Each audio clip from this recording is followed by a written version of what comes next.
Hi guys, my name is Anna, you're watching simcue, and without further ado, let's get into this video. So today we are building a modern museum in Del Sol Valley, because the museum that comes with Del Sol Valley is really ugly. I don't know how anyone was thinking that that would pass as a good build. So we are building a new one, but not just any museum. This museum is heavily inspired by the Danish museum called Moesgaard. Moesgaard is located at Denmark's second largest city called Aarhus.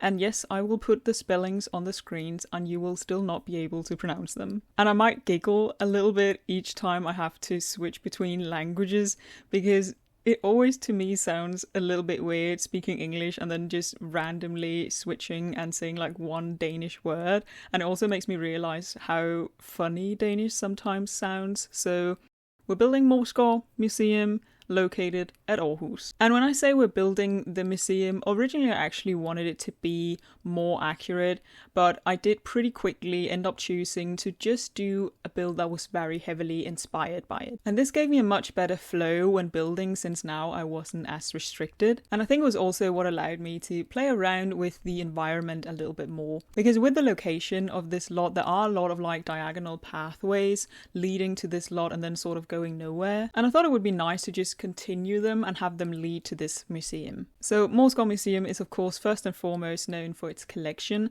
but I also think it's very well known for its shape. It's kind of built into this slope, so it just becomes part of the hill, which also means that you can actually walk up the roof of the museum, because that's just, again, part of the hill. And you will also see me adding later like grass to the roofing to sort of emulate that, because obviously in The Sims 4 I am a bit more limited. We can build roofing into hills, like into the terrain, but we can't really build any walls into the terrain, so I decided to more just let it stand on its own. Now, figuring out the stairs inside led me to move this bridge, because it meant that everything else was just going to be a bit more aligned, and it also gave me a bit more space for these bump outs and windows around the museum. So the hole in the ground in real life is obviously more natural part of the slope, but since I still wanted the feature of the bridge, I did this simple trick where you create a room in the basement. If you select that room, you'll get like a yellow outline, and you can then click remove ceiling, and then you get this hole in the ground. And I found that to be the best solution for sort of imitating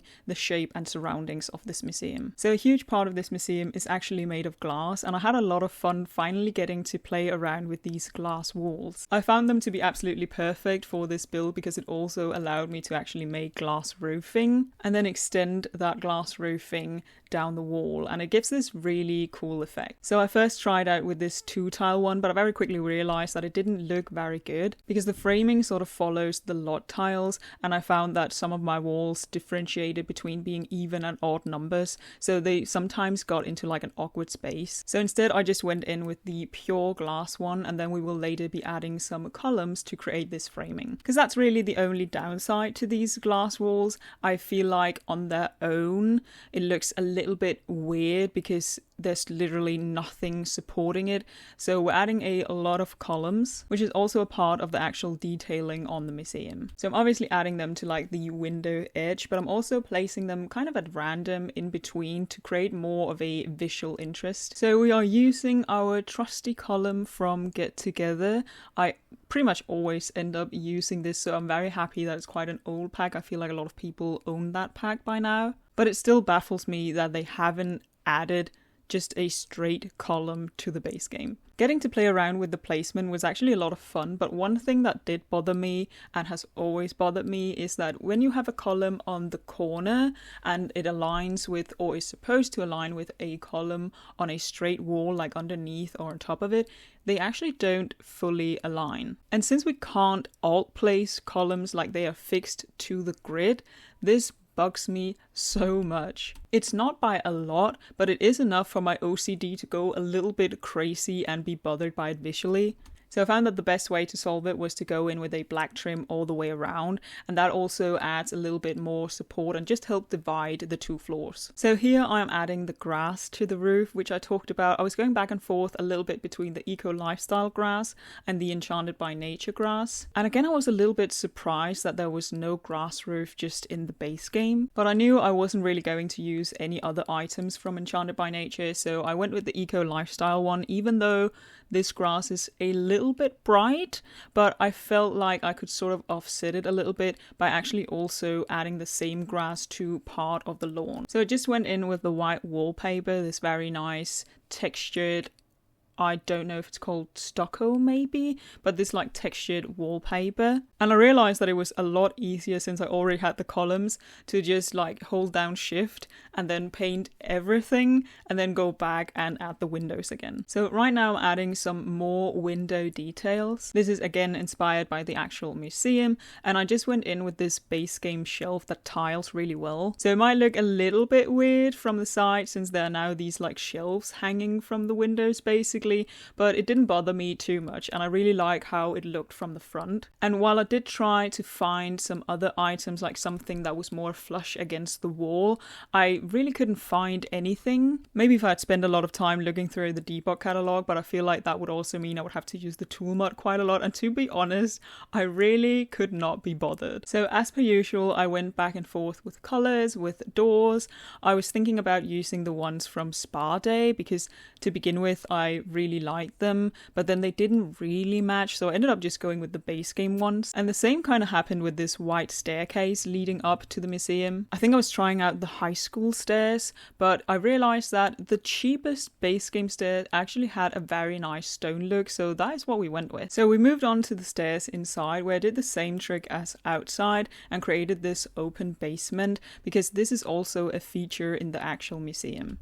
So in real life, when you come in, there's just this huge hall and then these two grand staircases, one leading down to the basement and one leading up to a smaller exhibition. So off camera, I played around with the placement of the stairs, because this actually isn't that big of a museum. So I was a little bit worried about using up so much space on just a staircase, but I did really want it because it's such an iconic feature of the museum. So I'm very glad that I sticked with it. Now for the doors, I picked these eco-lifestyle ones. I really like them, and I like that they're completely closed off. But I just want to let you know that you are watching a very small amount of how much time I actually spent on picking the door and picking the wallpaper. Because I actually really like this bright orangey wood tone as a contrast to the other materials I will be using in the museum. But I could not find a wallpaper that actually matched the color.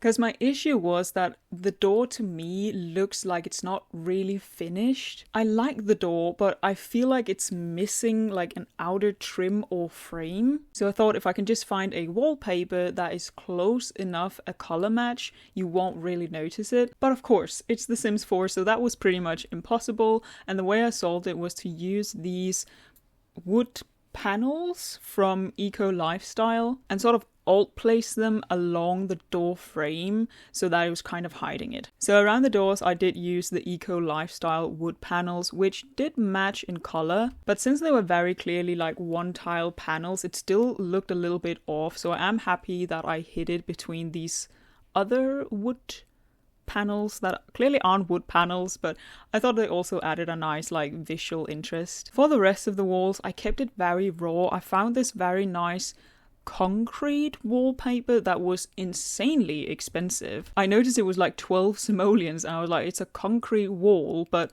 I used that, and then also the white textured wallpaper from the exterior. Picking the floor took a long time as per usual, so that is why I just showed you a few clips of the ones that I considered, but this base game one is actually the one that I end up with. So the flooring is made up of this 2x2 tile, but if you rotate the pattern, you can actually create your own custom tile and then have these rectangular tiles instead. And I really like that, because I find that the 2x2 tile, depending on the size of your room, doesn't always add up, and then you're going to have a whole tile in one side, but then it gets cut off and you only have half a tile in the other side, and I don't really like the look of that. So by doing this instead, they kind of always add up, they will always look nicely, and the only thing that I try to look out for is just making sure that if I then go into another room, I follow the same pattern. Don't worry, we will soon be getting into the exhibitions, getting into the interior. We just have a little bit of railing to add for a little bit of safety for your Sims. But if you've watched this entire thing without skipping through any parts, thank you very much. I know I kind of ramble on,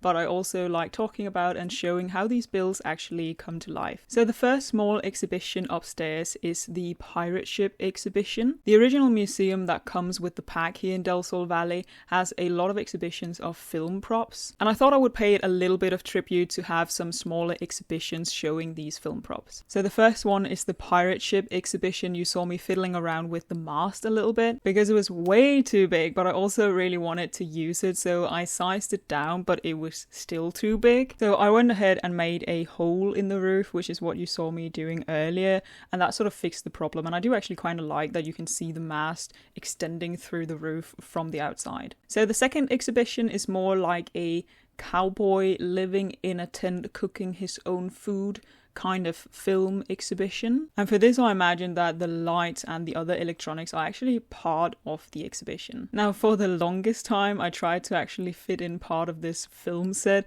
but it just did not work no matter what I did. So instead I apparently thought that these two guitars would match, and who knows, maybe this cowboy movie was like a musical or something. Moving downstairs we have a small, more sci-fi kind of exhibition, so I just found the props that sort of match that, and of course added Baby Yoda. Here we will be heading down in the basement, which is definitely what I am most excited for. So for the basement I wanted this big exhibition of multiple rooms where you sort of walk through and in this case learn about this forgotten civilization. So these rooms are filled with everything from jungle adventure, and I assume that that was inspired by like the Aztec civilization or the Mayan or something like that. So I wanted to create these full-on rooms and use as many items from that pack as possible. And I really think it turned out cool, and this part is to me actually the part that reminds me the most of going to an actual historic museum. So this is actually the last room of the exhibition. This is room 3, and I really like how it turned out. So for this I imagine that archaeologists and museum people had kind of worked out a way to create this temple-like room with actual things from the temples. And that's also why we have this walkway, so no sim can actually access this, and I felt like that was very realistic, because I've definitely been to museums where you kind of just walk into this grand room and it's been set up to replicate what it originally looked like. From here we're sort of going backwards, so we're moving into the second room. So for this room we're still keeping the immersion with the wallpaper and the flooring. But this isn't exactly a replica of a temple. This is more parts collected from several temples and then all have been brought to this museum that are now displaying them. So we have these wall stones with different icons. And I was thinking about adding a fence to sort of keep Sims at a distance, but it just really did not look very good because the get to work fence just became like one single line. It lost like all of its poles, and the get famous fence had like way too many poles, and the red ribbon kind of thing, it just didn't look good. So there are just nothing keeping Sims from touching these very, very old wall icons. But opposite to that, in the glass case, or at least it will be a glass case, we have these skeletons, and then we have this vase, broken vase or pot. And I had this weird light glitch which I experienced with multiple of the items from this pack, and I think some of them are because I sized them down and others are because they're more meant for like outdoors, so they become like weirdly dark. I solved that by either placing a light directly on top of them or actually inside them, but for this vase, placing it on a table just turned it almost black. So I mean, it's fine that it's on the floor, but it was just really weird that it had to be on the floor to have proper lighting. Now you just saw me place a whole lot on the floor. We will get back to that, but right now we're working on the room, the small room to the left with all of the artifacts. So these are the artifacts that you can access yourself through the debug catalog. These are the ones that you will find in Selva Dorado. I think that's what they called the town city place, and I was happily surprised to see how many different ones we actually had. And I also found these archaeology pits and columns and other things that just added a lot of detail to this exhibition, including this crazy head sculpture thing that I think is an actual part that your Sims can normally interact with. So we're going around a little bit all over the place, but getting the artifacts into this room and then getting the fossils into the other room that we will be getting back to soon. So I placed the head here at the end and then decided to add a glass wall to it. Of course that makes sense in general since this is a museum, but also I think I already mentioned that I think it's one of those that you can normally interact with, so I just wanted to make sure that nothing happened to any Sims so that they cannot access this. But otherwise this room is kind of a how people used to live kind of room, showing items from just everyday life at the time of this civilization. So we have the carpets, we have the pots. Unfortunately we don't really have a lot of furniture because I actually found that that looked a bit too modern, and also it would maybe clutter up the space a little too much. But we also have these plants that we can of course just imagine are fake, and maybe they are plants that were used for medicine or were very commonly found in the area. Who knows? But overall, I absolutely love how this exhibition turns out. I think this actually seems kind of like a museum, and you will be getting a little digital tour at the end of this video. So this room is the last on the tour, and this is the archaeology room. So this holds items that there weren't really space for in the other rooms, or that didn't really fit in but that still looked pretty cool. And I like to imagine that you could book like a guided tour with an archaeologist, and when you got to this room they would tell you a bit more about how they discovered some of the artifacts and in general things about archaeology and how they find items, how they preserve them. So this room is really for that purpose. And then it is also the entrance to the bathrooms. So originally I wanted to use these bathroom or toilet stalls, but we don't have one in the base game. And the stalls all came from packs that I wasn't intending on using, and then it ended up actually being a very big space. But I decided to just keep it simple and make these very big cubicles for the toilets, and then I also added a shower at the end because I know that if you are actually playing, it is so annoying when your Sims get stinky and then you need to leave. So I try to actually always add a shower to my public lots because I just find that it's so nice to have if you're actually playing with Sims here. But since we're almost done with this ancient civilization exhibition, that was a lot of words in a row, we are moving on to an art exhibition. In real life, Moesgaard is very much a historic archaeology kind of museum, but I felt like for The Sims it made sense to also add a little bit of an art exhibition. You will also see a bit of footage of me adding a cafe, which I also thought was a nice addition and also kind of realistic. And if you have businesses and hobbies, you could have a Sim purchase this lot, turn it into a business, because that means that you can add more things for the Sims to do. Because I think if you keep this as a museum, the other Sims that come here will only really interact with the artwork. But with businesses and hobbies, you could add an entrance fee, you could have them use the cafe, you could have them also look at collectibles, which I'm pretty sure that the artifacts are. So no one would actually go and look at the artifacts because they're not considered artwork, they're considered a collectible. But you can add both if you have that businesses and hobbies aspect to it. But either way, I really hope that you enjoyed watching this video. I sure enjoyed building this. I will now leave you with the rest of the footage and the tour at the end. And with that, I wish you a lovely day. I hope to see you next time, and bye!